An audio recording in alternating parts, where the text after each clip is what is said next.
Pues bueno, buenas tardes. Este artículo se escribió hace más de un año y en una situación prepandémica y se nutre de varios proyectos reales de monitorización de la calidad del aire interior.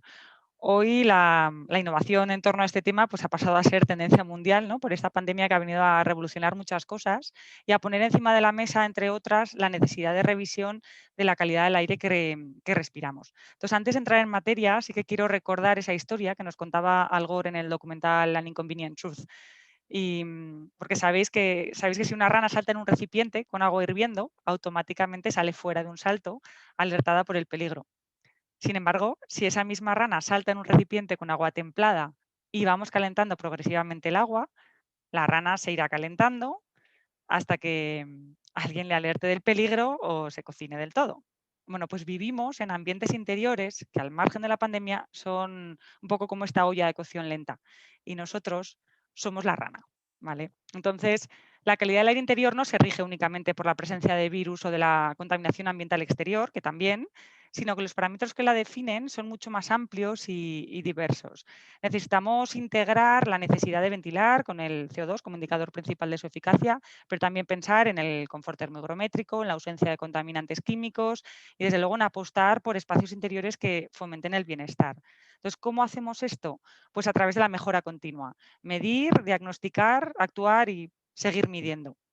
La metodología propuesta se basa en la monitorización continua de la calidad del aire interior, en la utilización de un dispositivo capaz de medir la evolución de la temperatura, la humedad relativa, el CO2, el formaldehído, los compuestos orgánicos volátiles totales, recogiendo los datos y la representación gráfica de su evolución en una plataforma web que ofrece información personalizada, propuestas de actuaciones, siempre en base tanto al perfil de uso detectado como a los rangos de contaminación o al propio sistema de ventilación existente.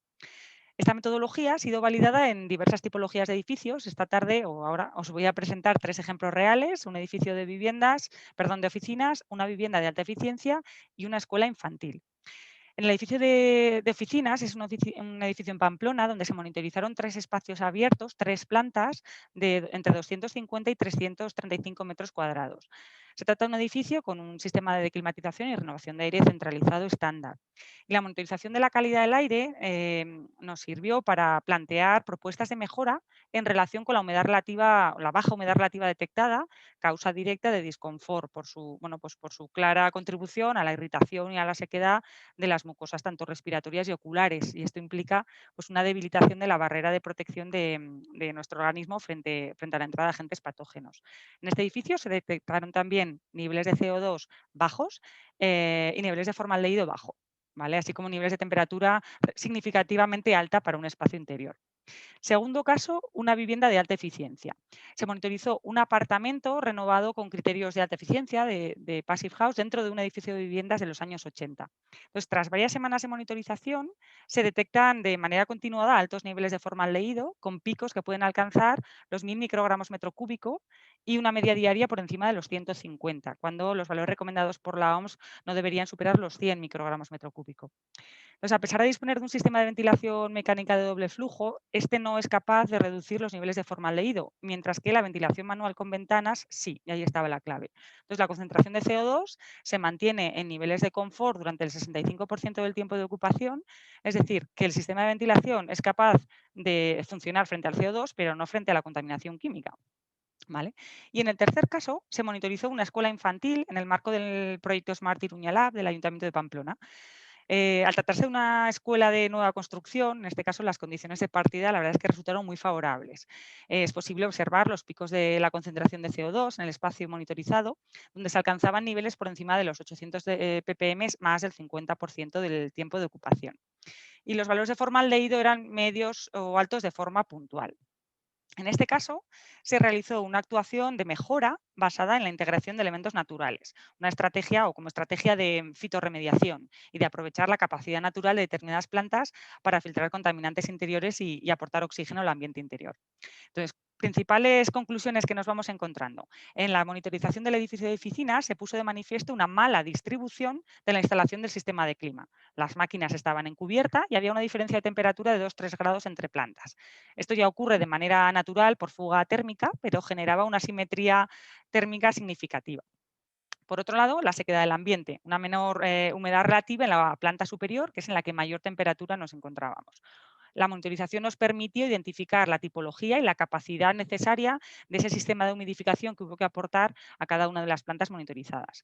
Y por otro lado, en este espacio, en este edificio, el valor de formaldehído era significativamente bajo. Entonces se consultó a la propiedad y se comparó con valores que teníamos de otros edificios de oficinas y se verificó que en este caso se había hecho un equipamiento, un amueblamiento con mobiliario libre de formaldehído. En el caso de la vivienda de alta eficiencia, se realizaron como complemento unos ensayos de laboratorio para, como decía, para complementar la información monitorizada y buscar el origen de esa emisión continua de formaldehído. ¿Qué nos encontrábamos? Pues por un lado, la volatilidad del formaldehído en un espacio con un sistema de ventilación de doble flujo implicaría su completa eliminación gracias a la ventilación. Entonces, la reacción cruzada del sensor, el tipo de sensor que lleva el dispositivo, que es un sensor electroquímico con otros compuestos, sí que revelaba la presencia de contaminantes interiores, que es lo que se verificó en el ensayo de laboratorio. Eran concentraciones bajas, pero medidas de forma puntual, y que sí que revelaban una estratificación en la parte inferior del volumen de la estancia. Entonces, estos resultados reflejaban, después de mucho trabajo de estudio, claro, un déficit en el funcionamiento del sistema de ventilación, donde las bocas de impulsión y extracción están ubicadas en techo y bueno, se generaba un cortocircuito, ¿no?, entre impulsión y extracción, que conllevaba que el sistema no era capaz de realizar un barrido de todo el volumen de aire de las salas, por lo que de cara a la concentración de CO2 funcionaba bien, pero de cara a los contaminantes que se quedaban estratificados en la parte inferior del espacio, no. Y en el caso de la escuela infantil, este proyecto incluía la integración de plantas como herramienta de mejora de las condiciones ambientales en el espacio, a través del filtrado de contaminantes, aportando oxígeno y regulando también la humedad ambiental, ¿no?, que las plantas hacen por el propio efecto de la evaporación. Entonces, esta actuación está basada en ese estudio que hiciera la NASA a finales de los 80 y en otros muchos papers experimentales que se han consultado. No obstante, estas fuentes nos recomendaban unas 10 plantas por cada 100 metros cuadrados para el grado de contaminación detectado, que además en este caso era bastante bajo, o sea, partíamos de unos niveles bastante buenos. Sin embargo, el efecto de las plantas en este caso no fue relevante, por lo menos en las condiciones del estudio, y para resultados más significativos, pues vimos claramente que se tendría que aumentar la densidad, al menos a esas 30 plantas por cada 100 metros cuadrados. De cualquier manera, la naturalización de un entorno interior es muy positiva, al margen de los valores medidos, por otros beneficios tanto pedagógicos como emocionales, y por eso seguimos trabajando en esa línea. Y bueno, con esto sí que quiero llegar a unas reflexiones finales, y es que lo que buscábamos, ¿no?, que era aportar la monitorización como estrategia, como herramienta para mejorar los espacios interiores, nos permitió ver que la exactitud de la medida no siempre es tan determinante como la evolución de la concentración de los contaminantes, y que, por tanto, la película es más relevante que la fotografía puntual. En este sentido, la dificultad para la medición de los contaminantes en el aire interior radica en la necesidad de conocer qué compuesto o qué sustancia se quiere analizar para poder elegir el método de análisis más adecuado. Sin embargo, pues la utilización de aparataje de alta precisión y exactitud, lo cual es ideal, implica también alto coste, y esto limita el acceso a la información. Y la monitorización continua pues, se ve como un complemento para identificar el diagnóstico inicial de la calidad del aire y poder valorar el potencial de mejora. Por otro lado, la tecnología electroquímica del sensor, el de formaldehído, puede reaccionar con otros gases y ofrecer una medición o un valor de medición distorsionado. El sensor es especialmente sensible ante la presencia de alcoholes, por lo que la presencia de productos de higiene o limpieza podría variar el resultado del formaldehído. Pero de cualquier manera, esta información siempre va a ser indicativa de la presencia de contaminantes, ¿no? Al margen de que bueno, pues pueda ser un buen indicador de alarma de que hay que revisar lo que ocurre en ese espacio y un buen motor para validar otro tipo de tecnologías y sensores, ¿no? De cualquier manera, siempre va a ser necesaria la mirada profesional y transversal del comportamiento del edificio y de la evolución de estos datos, ¿no? Y por último, es necesario un cambio en la forma de ventilar los edificios, en el diseño de esta instalación y en su regulación en función de una calidad del aire real. interior, calidad del interior real. Además de que bueno, es necesaria una toma de conciencia de la importancia de los materiales de construcción, de renovación, de equipamiento, así como de los productos que utilizamos en el día a día en limpieza y mantenimiento, porque es una cuestión de salud y de medio ambiente.